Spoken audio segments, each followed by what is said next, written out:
शिक्षा नीतियाँ देश और समाज की आधारशिला होती हैं। जिस देश की जैसी शिक्षा नीति होगी वहाँ का समाज उसी प्रकार से होगा। शिक्षा के साथ शिक्षा नीतियों में बदलाव की आवश्यकता होती है। आज हम इसी वीडियो में शिक्षा नीतियों के बारे में जानेंगे। शिक्षा नीतियों के विस्तार से संबंधित जानकारी प्राप्त करेंगे। शिक्षा नीतियों से जुड़े हुए आयोगों के बारे में जानेंगे। नई शिक्षा नीति में क्या क्या बदलाव किया गया है। नई शिक्षा नीति से जुड़ी हुई जानकारी को हम 2 भागों में बांटकर पढ़ने की कोशिश करेंगे। पहला होगा नर्सरी से लेकर माध्यमिक तक तथा दूसरा होगा उच्च शिक्षा से संबंधित। इस वीडियो में बहुत सी ऐसी जानकारियां दी जाएंगी जो भविष्य में प्रतियोगी परीक्षाओं के लिए बहुत ही लाभकारी होंगी। तो चलिए शुरू करते हैं आज का वीडियो।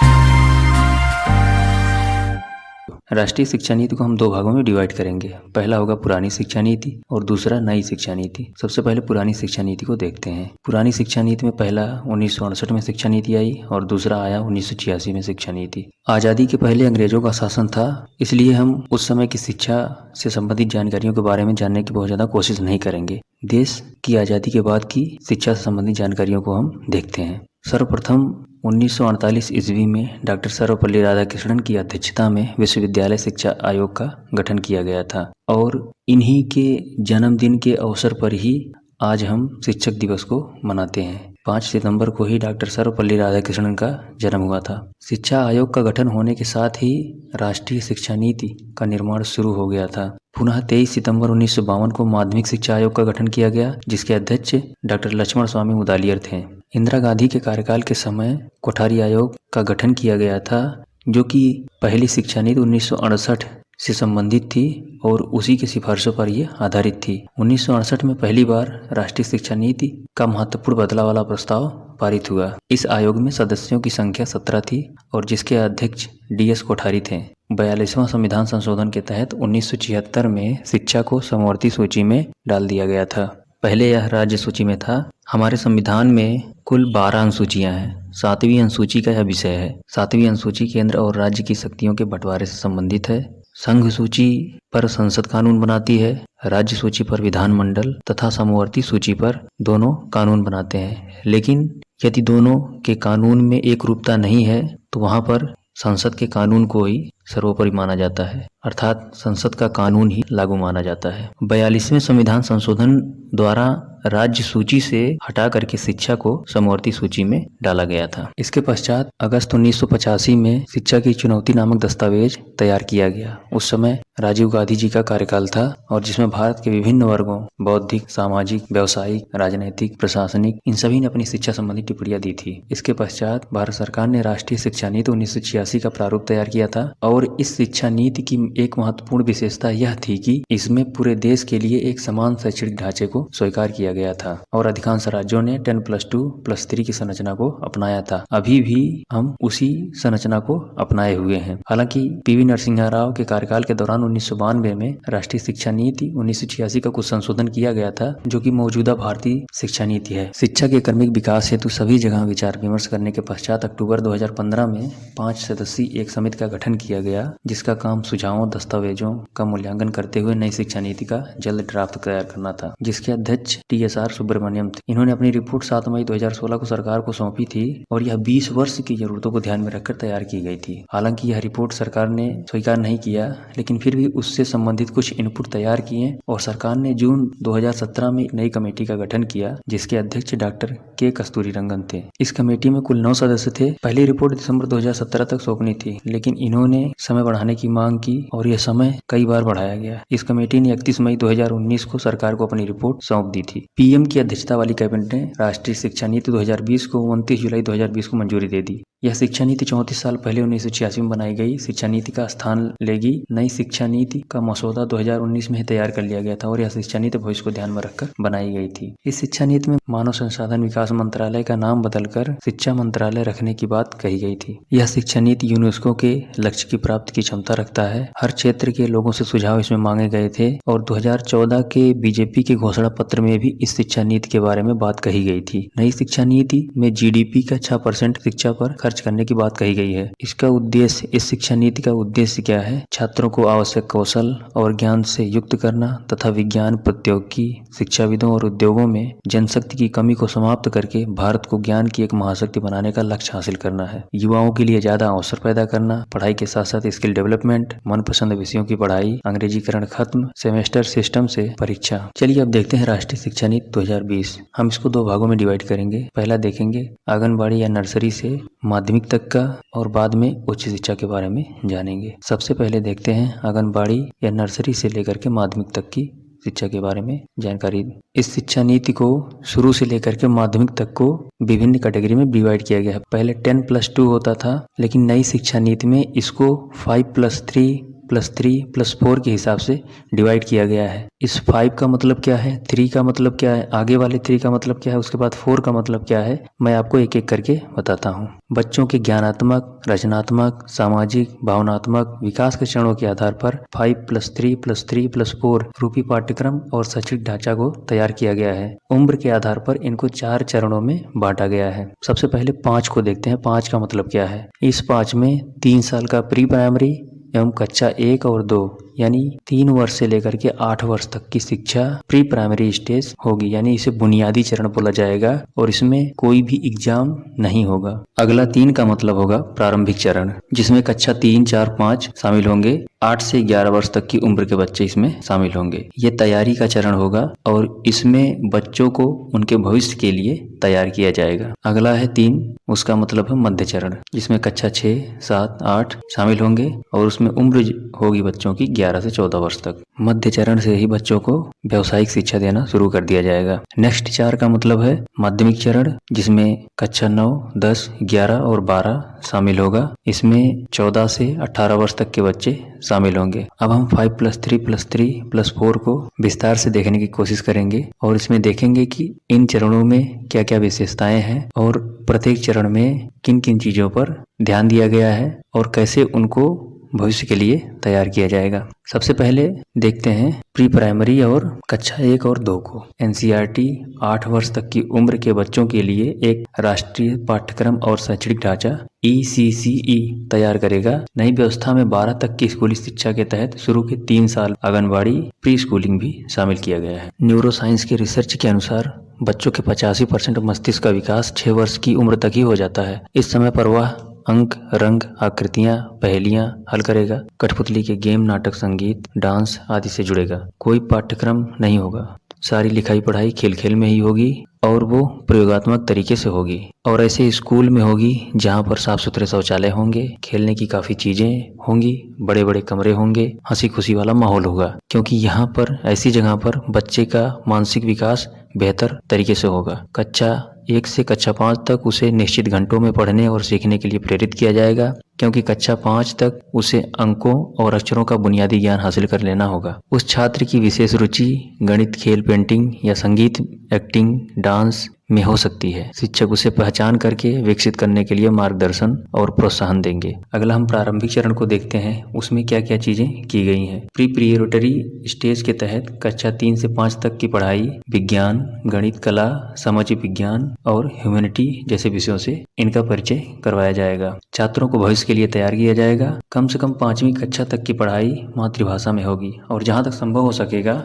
8वीं कक्षा या उसके बाद भी शिक्षा का माध्यम मातृभाषा, स्थानीय भाषा या क्षेत्रीय भाषा होगी। The children right to free and compulsory education act 2009 में पहले 6 से 14 वर्ष तक के बच्चों के लिए फ्री शिक्षा की बात की गई थी। नई शिक्षा नीति के तहत समिति ने 3 से लेकर के 18 वर्ष तक के बच्चों को राइट टू एजुकेशन एक्ट में फ्री में शिक्षा दिलाने की बात कही है और उसने शिक्षा का अधिकार अधिनियम 2009 को और विस्तृत बनाने की सिफारिश की है। पहले आरटीई के अनुसार कक्षा 1 में बच्चे की प्रवेश आयु 6 वर्ष थी, लेकिन अब समिति के सिफारिश के अनुसार प्री प्राइमरी स्टेज से ही बच्चों को फ्री में शिक्षा देने की बात की जाएगी। अनुच्छेद 21 का यानी 86वां संशोधन मौलिक अधिकार के रूप में 6 से 14 वर्ष के सभी बच्चों को मुफ्त और अनिवार्य शिक्षा का प्रावधान करता है। अब देखते हैं 6 से 8 तक के बच्चों के लिए क्या चीज है। कक्षा 6 में ही जैसे बच्चे जाएंगे उनको प्रोफेशनल और कौशल विकास कोर्स की शुरुआत करवाई जाएगी। कक्षा 6 से 8 तक की पढ़ाई मिडिल स्टेज होगी, विषय पर आधारित पाठ्यक्रम इनका होगा। 6 से बच्चों को computer coding, software, mobile phone app, बनाना ये आदि सीख सकेंगे। विशेष रुचि होने पर उनको प्रैक्टिकल ट्रेनिंग भी दी जाएगी। स्थानीय स्तर पर इंटर्नशिप भी दी जाएगी। ये इंटर्नशिप 10 दिन की होगी। अगर कोई बच्चा किसी चीज में आगे निकल रहा हो, उस क्षेत्र में उसकी विशेष रुचि है, तो उसको 10 दिन के लिए किसी विशेष स्थानीय जगह पर उसको भेज करके वहाँ उस प्रैक्टिकली विषय के आधार पर उसको बेहतर जानकारी मिल सकेगी। कक्षा 3, 5 और 8 के आखिर में इम्तिहान होंगे ताकि उसकी आलोचनात्मक सोच की क्षमता को, उसकी भाषा तथा गणित के हुनर को मापा जा सके। इंफॉर्मेशन टेक्नोलॉजी के जरिए उसका नियमित मूल्यांकन किया जाएगा तथा उसके सीखने के ग्राफ को रिकॉर्ड किया जाएगा ताकि उसके लिए बेहतर योजना बनाई जा सके। 9 से 12वीं तक की परीक्षाएं सेमेस्टर आधारित होंगी। हर 6 महीने पर एक बार परीक्षा होगी। दोनों सेमेस्टर के अंकों को जोड़कर मार्कशीट बनेगी। छात्र अपनी पसंद की भाषा में परीक्षा दे सकेंगे। 10वीं और 12वीं की बोर्ड परीक्षाएं ऑब्जेक्टिव और सब्जेक्टिव दोनों फॉर्मेट में साल में 2 बार होंगी। बच्चों का अब रिपोर्ट कार्ड नहीं बल्कि वो एक तरह से प्रोग्रेस कार्ड होगा। रिपोर्ट कार्ड में अतिरिक्त विशेष गतिविधियां सभी दर्ज की जाएंगी जो कि उसके व्यवहार, प्रदर्शन और मानसिक क्षमता के आधार पर होगा। छात्रों को अंक वो अपने अंक स्वयं देगा, उसके सहपाठी भी उसको अंक देंगे और जो टीचर होंगे वो भी उसको अंक देंगे। यानी कि 360 डिग्री असेसमेंट करके छात्र को नंबर मिलेंगे। कक्षा 9 से ही विषयों का गहन अध्ययन शुरू करवा दिया जाएगा। विषयों के प्रति गहरी समझ प्राप्त करने का प्रयास किया जाएगा। विश्लेषण क्षमता को बढ़ाया जाएगा।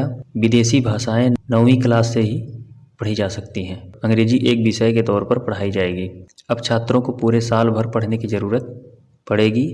अभी तक छात्र लास्ट टाइम जब आता था तब पढ़ाई करके एग्ज़ाम दे देते थे, लेकिन नई शिक्षा नीति के तहत उनको पूरे साल भर पढ़ाई करनी पड़ेगी क्योंकि उनका असेसमेंट हर तरीके से किया जाएगा।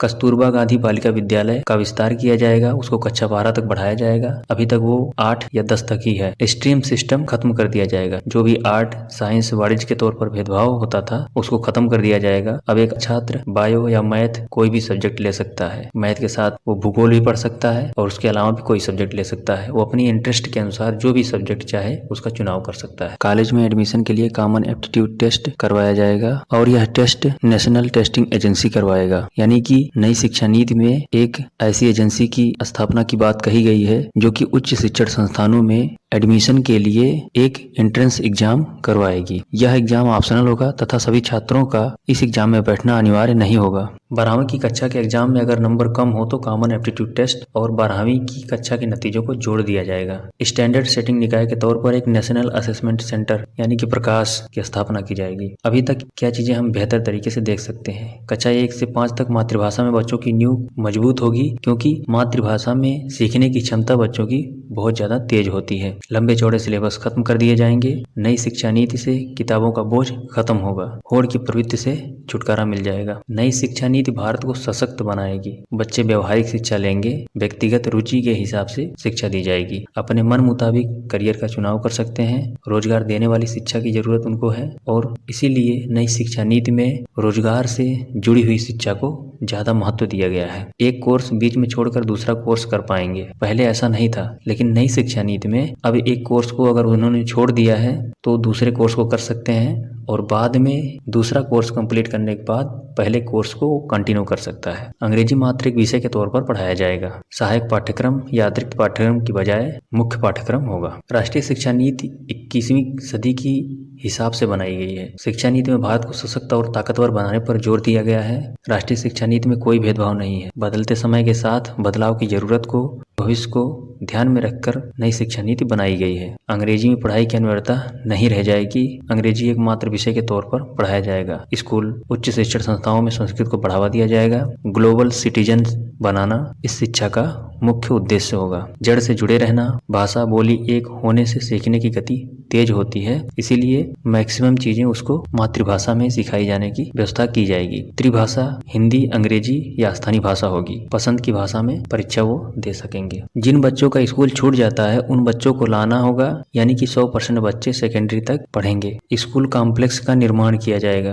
कुछ स्कूलों को एक दूसरे से जोड़कर देखा जाएगा। जैसे जहाँ पर 9 से लेकर के 12 तक के स्कूल हैं तो उसके अगल बगल ही किसी स्कूल से उसको जोड़ दिया जाएगा जो कि 1 से लेकर के 8 तक के होंगे, ताकि वे बच्चे वहां से पढ़ाई करके सीधा दूसरे स्कूल में शामिल हो सके, कुछ फैसिलिटी एक दूसरे का वो यूज कर सकें। त्रिभाषा फार्मूला में कम से कम 2 भाषाएं भारतीय होंगी। ASER annual status of education report early years 2019 की शिक्षा की वार्षिक स्थिति रिपोर्ट। सर्वप्रथम यह रिपोर्ट 2005 में जारी की गई थी। पहले 5 से 16 वर्ष के बच्चों के लिए रिपोर्ट जारी होती थी, लेकिन 2019 में यह रिपोर्ट 4 से 8 वर्ष के बच्चों पर बनी है। यह रिपोर्ट जनवरी 2020 में जारी हुआ। इसमें वे आंकड़े होते हैं जो बच्चों का नामांकन तथा सीखने की क्षमता को दर्शाते हैं। 4 वर्ष के बच्चों का नामांकन 91.3% एवं 8 वर्ष का 99.5% है। 2018 की रिपोर्ट के अनुसार कक्षा 5 के 50% छात्र ही 2 की पाठ्यपुस्तक पढ़ पाते थे। इसीलिए सकल नामांकन अनुपात कक्षा 1-5 के 95% से घटकर कक्षा 9-10 में 79% हो गया था। यशपाल कमेटी के हिसाब से देखेंगे तो 1992 में MHRD ने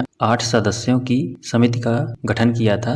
वो कमेटी यशपाल कमेटी थी, जिसका उद्देश्य था लर्निंग विदाउट वर्डन, यानी कि बोझ के बगैर सीखना। 1993 में इसने अपनी रिपोर्ट सौंपी थी और इसने अपनी रिपोर्ट में यह कहा था कि पुस्तकों को स्कूल की संपत्ति समझा जाए और लाकर बनाकर रखा जाए। बैग वजन के 10% से अधिक नहीं होना चाहिए और उससे उनके ऊपर बहुत ज्यादा प्रेशर पड़ता है। बहुत ज्यादा सिलेबस का लोड होने से उनके मानसिक स्तर पर उसका प्रेशर पड़ता है। इन सब चीजों पर विशेष तौर पर उसने अपनी रिपोर्ट सौंपी थी गवर्नमेंट को। कक्षा 1 और 2 के बच्चों को होमवर्क नहीं दिया जाना चाहिए। भाषा गणित के अलावा कोई विषय नहीं होनी चाहिए, यानी कि उनकी भाषा केवल होनी चाहिए और गणित विषय ही होना चाहिए, उसके अलावा कोई दूसरे विषय नहीं होना चाहिए। ये यशपाल कमेटी ने इस बारे में बात कही थी 1992 में। आजादी के बाद से ही गवर्नमेंट द्वारा ढेर सारी समितियों का गठन किया गया, जिसमें अभी आपने कुछ समितियों को पहले देख भी लिया है, जैसे डॉक्टर राधाकृष्णन आयोग 1948-49 में, जो कि विश्वविद्यालय अनुदान आयोग से संबंधित था। दूसरा मुदालियर शिक्षा आयोग 1952-53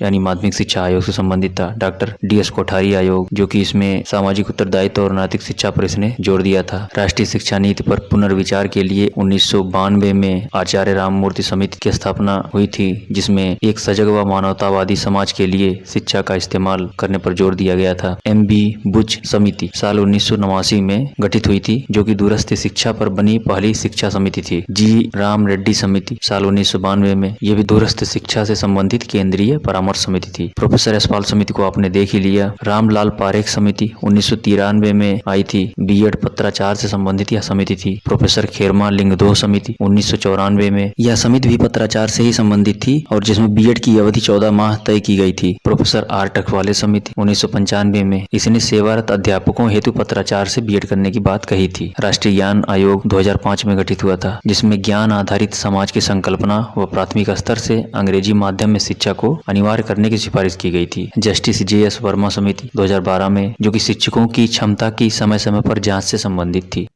अभी तक हमने नर्सरी से लेकर के माध्यमिक तक के बारे में जाना। अब देखते हैं उच्च शिक्षा के बारे में। उच्च शिक्षा में प्रवेश के लिए एक नेशनल टेस्टिंग एजेंसी की स्थापना की जाएगी, जो कॉमन एंट्रेंस एग्जाम करवाएगा, जिसको कॉमन एप्टीट्यूड टेस्ट बोलेंगे। उच्च शिक्षा में प्रवेश के लिए इस एग्जाम को करवाया जाएगा। यह एग्जाम ऑप्शनल होगा तथा सभी छात्रों के लिए यह एग्जाम में बैठना अनिवार्य नहीं होगा, लेकिन जिसके 12 में मार्क्स कम होंगे वह उच्च शिक्षा में प्रवेश के लिए उसके 12वीं कक्षा के मार्क्स में कॉमन एप्टीट्यूड टेस्ट के मार्क्स जोड़ दिए जाएंगे। ग्रेजुएशन करने के लिए अभी तक BSc, BA, BCom आदि तरह के साइड थे, जैसे इंटर में भी आर्ट साइड हो गया, कॉमर्स हो गया और साइंस हो गया, उसी तरह से BA, BSc और BCom का भी था। लेकिन अब वो सब चीजें खत्म कर दी जाएंगी और कोई भी छात्र किसी भी सब्जेक्ट को पढ़ सकता है। उसने अगर ग्रेजुएशन में मैथ ले रखा है तो वह बायो को भी पढ़ सकता है, उसके साथ साथ भूगोल को भी ले सकता है। एक भूगोल पढ़ने वाला छात्र किसी दूसरे सब्जेक्ट का भी चयन कर सकता है अपने ग्रेजुएशन के दौरान। तो ग्रेजुएशन कैसे कंप्लीट होगा और कैसे आगे की शिक्षा प्राप्त करेंगे, इस नई शिक्षा में हम देखते हैं। सबसे पहले 1 साल के बाद कॉलेज जब छोड़ देते हैं तो उसको सर्टिफिकेट मिलेगा। अगर किसी छात्र ने किसी कारणवश पहले साल का ही ग्रेजुएशन कंप्लीट किया तो उसे सर्टिफिकेट दिया जाएगा। अगर उसने 2 साल में पढ़ाई पूरी की, 2 साल कंप्लीट उसने किया, तो उसको डिप्लोमा मिलेगा। 3 साल की पढ़ाई पूरी करने पर उसे बैचलर की डिग्री मिलेगी और जब वो चौथा साल पूरा करेगा तो उसको रिसर्च सर्टिफिकेट डिग्री के साथ दिया जाएगा। रिसर्च के साथ ग्रेजुएशन कंप्लीट करने के बाद उसको एमए केवल 1 वर्ष का करना होगा, जबकि अगर उसने 3 साल की डिग्री ली है ग्रेजुएशन के दौरान तो उसको एमए 2 साल के लिए करना होगा। इसके बाद पीएचडी कर सकता है। पीएचडी 4 साल का होगा। 2019 में ही एमएचआरडी ने नई शिक्षा नीति के लिए देश के कोने कोने से जनता से सलाह मांगना शुरू कर दिया था। सभी उच्च शिक्षा के लिए एक एकल उच्च शिक्षा आयोग बनाए जाने की बात कही गई है, कानूनी और चिकित्सीय शिक्षा को छोड़ करके। उच्च शिक्षा में यूजीसी, एआईसीटीई, एनसीटीई की जगह अब एक ही नियामक होगा जो संस्थानों को निर्देश देगा। यूजीसी के अभी तक काम क्या थे उसको देख लेते हैं। यूजीसी यूनिवर्सिटी ग्रांट कमीशन यानी विश्वविद्यालय अनुदान आयोग, इसकी स्थापना 1956 में हुई थी। विश्वविद्यालयों को मान्यता देना इसका कार्य, विश्वविद्यालयों महाविद्यालयों को अनुदान प्रदान करना इसका कार्य था। यह नेट परीक्षा करवाता था, नेशनल एलिजिबिलिटी टेस्ट यानी राष्ट्रीय योग्यता परीक्षा, जिससे विश्वविद्यालयों में महाविद्यालयों में अध्यापकों की नियुक्ति की जाती थी। इसी तरह से एआईसीटीई को देखते हैं। इसकी स्थापना 1954 में हुई थी। All India council for technical education यानी अखिल भारतीय तकनीकी शिक्षा परिषद, इसको संवैधानिक दर्जा 1987 में प्राप्त हुआ। नई तकनीकी संस्थाएं शुरू करने, नए पाठ्यक्रम शुरू करने, तकनीकी संस्थाओं में प्रवेश क्षमता में फेरबदल एवं संस्थाओं के लिए मानदंड का भी निर्धारण करना इसका कार्य था। देखते हैं एनसीटीई क्या चीज था। एनसीटीई 1995 में इसकी स्थापना हुई थी। National council of teacher education यानी कि राष्ट्रीय शिक्षक शिक्षा परिषद। इसका मेन कार्य था अध्यापक शिक्षा प्रणाली को दुरुस्त करना, उनका नियोजन और समन्वित विकास करना, अध्यापक शिक्षा प्रणाली में मानदंडों और मानकों का विनियमन करना, उन्हें समुचित रूप से बनाए रखना, घटिया अध्यापक शिक्षा संस्थाओं की बढ़ोतरी को रोकना। इसका उद्देश्य शिक्षकों के लिए न्यूनतम योग्यताएं, अध्यापक शिक्षा प्रणाली को लागू करना। अधिकार इसके क्या थे? शिक्षा के मानक तय करने का अधिकार इसका था। शिक्षक भर्ती के मापदंड का निर्धारण करना था। एनसीटीई के इच्छा के विरुद्ध कोई राज्य फैसला नहीं ले सकती थी। मान्यता प्रदान करना शिक्षण संस्थाओं को इसके प्रमुख कार्य थे। टीचर ट्रेनिंग इंस्टीट्यूट, शिक्षक प्रशिक्षण संस्थान। एनसीटीई अभी तक जितने BEd, BPEd, DPEd, DElEd, DPSC ये सभी तरह के कोर्स थे, इन सब को मान्यता देने का कार्य भी एनसीटीई का ही था। अब इनकी जगह पर एक भारत का उच्चतर शिक्षा आयोग होगा जो कि higher education commission of India होगा और यही सर्वोच्च होगा। इसमें मेडिकल और लॉ को शामिल नहीं किया गया है। भारत उच्च शिक्षा आयोग के तहत 4 संस्थाएं होंगी। एक होगा नियमन या रेगुलेशन के लिए, उसका नाम है एनएचईआरसी यानी national higher education regulatory council, राष्ट्रीय उच्चतर शिक्षा नियामकीय परिषद। दूसरा होगा मानक निर्धारण के लिए जनरल एजुकेशन काउंसिल जीईसी, सामान्य शिक्षा परिषद। तीसरा वित्त से संबंधित होगा higher education grants council HEGC, उच्चतर शिक्षा अनुदान आयोग। चौथा होगा मान्यता के लिए नेशनल एक्रीडिएशन काउंसिल NAC, राष्ट्रीय प्रत्यायन परिषद। छात्र जितने भी एग्जाम देंगे उस सब का एक क्रेडिट बनेगा जो कि डिजिटल रूप में सुरक्षित रखने के लिए एक एकेडमिक बैंक ऑफ क्रेडिट होगा, जिसको क्रेडिट बैंक लॉकर में सुरक्षित रखा जाएगा। उच्चतर शिक्षा में multiple entry and exit system लागू होगा। 4 साल की डिग्री वाले 1 साल में MA और PhD कर सकेंगे। MPhil को समाप्त कर दिया गया है। डिजिटल शिक्षा को बढ़ावा देने के लिए एक national education technology forum NETF का गठन किया जाएगा। ओपन डिस्टेंस लर्निंग और ऑनलाइन कार्यक्रम चलाने का विकल्प होगा, जिससे संस्थानों का डिजिटलीकरण होगा। केंद्रीय university, state university, deemed university और प्राइवेट यूनिवर्सिटी सभी के लिए एक समान मानदंड होंगे और इन यूनिवर्सिटीज को अलग अलग तरीके से ना देख करके इनको केवल 2 तरीके से ही देखा जाएगा और 2 तरीके से ही शिक्षण कार्य होगा, या तो रिसर्च के तरीके से होगा या तो टीचिंग होगा। पाली, फारसी और प्राकृत भाषाओं के लिए नेशनल इंस्टीट्यूट बनाया जाएगा। नैतिकता संवैधानिक मूल्य पाठ्यक्रम का प्रमुख हिस्सा होगी। वैचारिक समझ पर जोर दिया जाएगा, जिससे रचनात्मक और महत्वपूर्ण सोच को बढ़ावा मिलेगा। संगीत, खेल, योग सभी के लिए जरूरी होंगे। 2018 में ग्रास एनरोलमेंट रेशियो 26.3% था, जिसको 2035 तक बढ़ाकर बढ़ाकर 50% करना होगा। नालंदा तक्षशिला विश्वविद्यालय की तर्ज पर यह शिक्षा दी जाएगी ताकि ग्रास इनरोलमेंट रेशियो यानी सकल दाखिला अनुपात को हम 50% तक ले जा सकें। सकल दाखिला अनुपात वह अनुपात होता है कि कक्षा 1 में जितने बच्चों का दाखिला हुआ है, यानी शुरू में जितने बच्चों का दाखिला हुआ है उसके एवरेज में उच्च शिक्षा में या अन्य कक्षाओं में कितने बच्चों का दाखिला हो रहा है। यानी कि अगर कक्षा 1 में 100 बच्चों ने दाखिला लिया था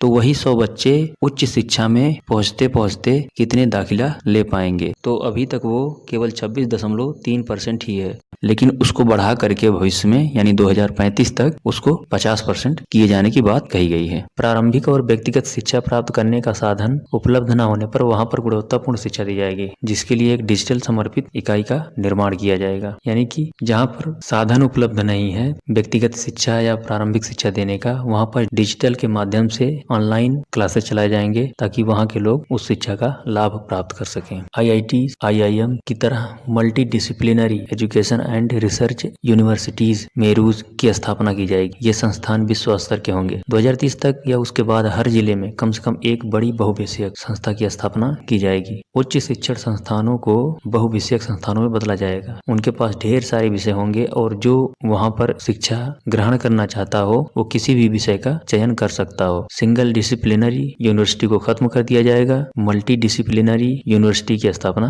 की जाएगी। यानी बहुविषयक यूनिवर्सिटी की स्थापना की जाएगी जिसमें ढेर सारे विषय होंगे और छात्र उसका फायदा लेंगे। संस्कृत के विश्वविद्यालयों में कई विषय संस्कृत में पढ़ाए जाएंगे। हर कॉलेज में संगीत, कला, साहित्य पढ़ाया जाएगा। नई शिक्षा नीति में 100% युवा और वयस्क की साक्षरता प्राप्ति का लक्ष्य रखा गया है। शोध संस्कृति और शोध क्षमता को बढ़ावा देने के लिए उच्च शिक्षा के स्तर पर राष्ट्रीय शोध फाउंडेशन, नेशनल रिसर्च फाउंडेशन का गठन होगा, जो कि सभी तरह के वैज्ञानिक एवं सामाजिक अनुसंधानों को नियंत्रित व क्रियान्वित करेगा। अभी तक जो शोध होते थे वो वैज्ञानिक ही शोध ज्यादा होते थे, ज्यादा सामाजिक अनुसंधानों पर जोर नहीं दिया जाता था। लेकिन अब नेशनल रिसर्च फाउंडेशन होगा, उसमें सामाजिक अनुसंधानों पर भी जोर दिया जाएगा। सभी भारतीय भाषाओं के संरक्षण, विकास और उन्हें जीवंत बनाए रखने के लिए नई शिक्षा नीति में पाली, फारसी और प्राकृतिक भाषाओं के लिए अनुवाद और व्याख्या संस्थान, Indian institute of translation and interpretation की स्थापना की जाएगी। इसमें एक भाषा से दूसरी भाषा में ट्रांसलेट किया जाएगा। तरह तरह के ग्रंथों के बारे में दूसरी भाषाओं में लोग पढ़ाई कर सकें, क्योंकि कुछ ऐसे भी ग्रंथ हैं जिनका अनुवाद दूसरी भाषाओं में ना करने के कारण उस ग्रंथों के बारे में लोग नहीं जान पाते हैं। बहुत सी ऐसी चीजें हैं जिसके बारे में लोगों को जानकारी नहीं प्राप्त होती है। लेकिन इस संस्थान के माध्यम से ऐसे सुधार आगे किए जाएंगे जिसमें उन ग्रंथों को ट्रांसलेट किया जाएगा दूसरी भाषा में, ताकि उसके बारे में जानकारी प्राप्त कर सकें। विश्व की टॉप 100 यूनिवर्सिटी यहाँ पर अपना कैंपस सेटअप कर सकती हैं। कॉलेजों को स्वायत्तता देकर 15 साल में विश्वविद्यालयों से इनकी संबद्धता पूरी तरह से खत्म कर दी जाएगी। ये कॉलेज आगे चलकर डिग्री देने वाले कॉलेज या स्वायत्त कॉलेज बनेंगे या किसी यूनिवर्सिटी से जुड़े कॉलेज। इलेक्ट्रॉनिक पाठ्यक्रम क्षेत्रीय भाषाओं में किए जाने की योजना है ताकि बेहतर तरीके से लोग उसको सीख सकें। और इस नई शिक्षा प्रणाली में तकनीकी पर विशेष तौर पर जोर दिया गया है, जो कि एक रोजगार परक शिक्षा हो। छात्र वो शिक्षा प्राप्त करने के बाद बेरोजगार ना रहे। ऑनलाइन शिक्षा का क्षेत्रीय भाषाओं में कंटेंट तैयार करना, वर्चुअल ऐप, डिजिटल लाइब्रेरी, स्कूलों, शिक्षकों, छात्रों को डिजिटल कंटेंट से लैस करना जैसी योजनाएं शामिल की गई हैं। उच्च शिक्षण संस्थाओं जैसे तकनीकी संस्थाओं में भी आर्ट तथा ह्यूमैनिटीज पढ़ाई जाएगी। एक इंजीनियरिंग करने वाला छात्र भी आर्ट या ह्यूमैनिटीज के बारे में जानकारी प्राप्त करेगा। मेडिकल के छात्रों को आयुर्वेद, होम्योपैथी, यूनानी समेत प्राकृतिक चिकित्सा को भी पढ़ाया जाएगा। मेडिकल के छात्रों में हर तरह की चिकित्सा पद्धतियों को जानकारी होने से एलोपैथी, आयुर्वेद, होम्योपैथी, यूनानी तथा प्राकृतिक चिकित्सा डॉक्टरों में सामंजस्य पैदा होगा। बनारस विश्वविद्यालय की स्थापना के वक्त ही मदन मोहन मालवीय जी ने आयुर्वेद और एलोपैथी का इंटीग्रेटेड सिस्टम तैयार करने की बात कही थी। उस समय इसका मकसद था कि आधुनिक शिक्षा के साथ साथ आयुर्वेद, वैदिक चिकित्सा का ज्ञान भी मेडिकल छात्रों को हो। अब वह सिस्टम लागू हो जाएगा, जो कि उस समय चिकित्सा व्यवस्था अलग अलग होने के कारण लागू नहीं हो सकी थी। महाविद्यालयों को क्रमिक स्वायत्तता के लिए राज्यवार तंत्र की स्थापना की जाएगी। कुछ समय के बाद महाविद्यालय या तो एक स्वायत्त शासी डिग्री प्रदान करने वाले महाविद्यालय होंगे या विकसित हो जाएंगे, या विश्वविद्यालयों के संगठन या महाविद्यालय बन जाएंगे। Financial support for students, national scholarship portal के तहत, जिसमें SC, OBC, ST और अन्य पिछड़े वर्ग जो भी हों, जैसे शेड्यूल्ड कास्ट कोई भी हो, उन सब के लिए एक फंड की व्यवस्था की जाएगी। एजुकेशन के अंदर ग्रेडेड एटोनॉमी, वर्गीकरण, स्वायत्तता, इसमें संस्थानों को जिस तरह से रिजल्ट आएंगे, जिस तरह से उनके कार्य रहेंगे, उसी तरीके से उनको ग्रेडिंग दी जाएगी, A+, A-, B+, B-, इसी तरह से, और उनको स्वायत्तता दी जाएगी। 2030 तक B.Ed 4 साल का हो जाएगा। तो हर किसी शिक्षा नीति की कुछ न कुछ कमियां और अच्छाइयां होती हैं। 50% ग्रास इनरोलमेंट रेशियो अचीव करना ज़्यादा मुश्किल लगता है। UGC, AICTE, NCTE की जगह एक ही नियामक होने के कारण शिक्षा के केंद्रीकरण होने की आशंका रहेगी। क्योंकि नियामक की कमान केंद्र के हाथ में होगी, इसीलिए राज्य सरकार की समस्या को केंद्र अनदेखी कर सकता है। बच्चों की शिक्षा मातृभाषा में होने से कई राज्यों में समस्याएं आ सकती हैं। जैसे यदि यूपी, मणिपुर या केरल आदि अन्य राज्यों का कोई बालक का परिवार मुंबई में रहने लगा, तो उसकी मातृभाषा अलग होने से वहाँ के स्कूलों में उसको मातृभाषा की व्यवस्था गवर्नमेंट कैसे करेगी? यदि एक राज्य से दूसरे राज्य में बच्चों को शिफ्ट करेंगे तो वहाँ की सरकारें क्या उपाय करेगी? दूसरा, अगर हम उसको पॉजिटिव नजरिए से देखेंगे तो बच्चे का शुरू में आंगनबाड़ी में ही 3 साल, कक्षा 1 और 2 ये मिलाकर के 5 साल वो बिना तनाव के स्कूल में जाएगा, वहाँ खेलेगा, खेल खेल में सीखेगा। ये सब चीजें बहुत अच्छी चीजें हैं शिक्षा में अगर देखा जाए तो। इस तरह उसके ऊपर कोई प्रेशर नहीं रहेगा, उसको कोई परेशानी नहीं रहेगी स्कूल जाने में, जैसे आजकल के बच्चे स्कूल नहीं जाना चाहते हैं। आने वाली जो शिक्षा की ये नीति है उसमें बच्चे इंटरेस्ट के साथ खुद स्कूल जाने की कोशिश करेंगे, क्योंकि वहाँ उनको खेल खेल में सीखने का मौका मिलेगा। 3, 4, 5 में बच्चे अपने आप को तैयार करेंगे पढ़ाई के लिए या भविष्य के लिए। 6, 7, 8 में आप देख रहे हैं कि व्यावसायिक शिक्षा की शुरुआत कर दी है गवर्नमेंट ने उसमें। तो जो भी छात्र होंगे वो भविष्य के लिए अपने आप को तैयार कर लेंगे, क्योंकि वो अगर व्यावसायिक शिक्षा ले लेंगे तो वो कभी भी बेरोजगार नहीं रहेंगे। कक्षा 6 में ही इंटर्नशिप या जिस विषय में उसकी ज्यादा रुचि है उसकी तरफ उसको बढ़ावा दिया जाएगा। कक्षा 9 से लेकर के 12 तक हर सब्जेक्ट की उसको विस्तृत जानकारी दी जाएगी। इसके अलावा वो किसी भी सब्जेक्ट का चयन कर सकता है, उसका जिस सब्जेक्ट में इंटरेस्ट रहेगा उस सब्जेक्ट को पढ़ सकता है। पहले की अपेक्षा अब किसी भी छात्र को ऐसा नहीं लगेगा कि नहीं कोई साइंस साइड पढ़ रहा है, मैं आर्ट साइड का छात्र हूँ तो मेरा वैल्यू साइंस वाले लड़के से कम है। ये सब चीजें खत्म हो जाएंगी। तो हीन भावना के जो बच्चे शिकार होते थे वो चीजें नहीं रहेंगी आने वाली शिक्षा के दौरान। अगर आपको ये वीडियो अच्छा लगा हो तो चैनल को सब्सक्राइब जरूर करें और बेल आइकन को दबाएं ताकि आने वाला नोटिफिकेशन आपको मिलता रहे। धन्यवाद।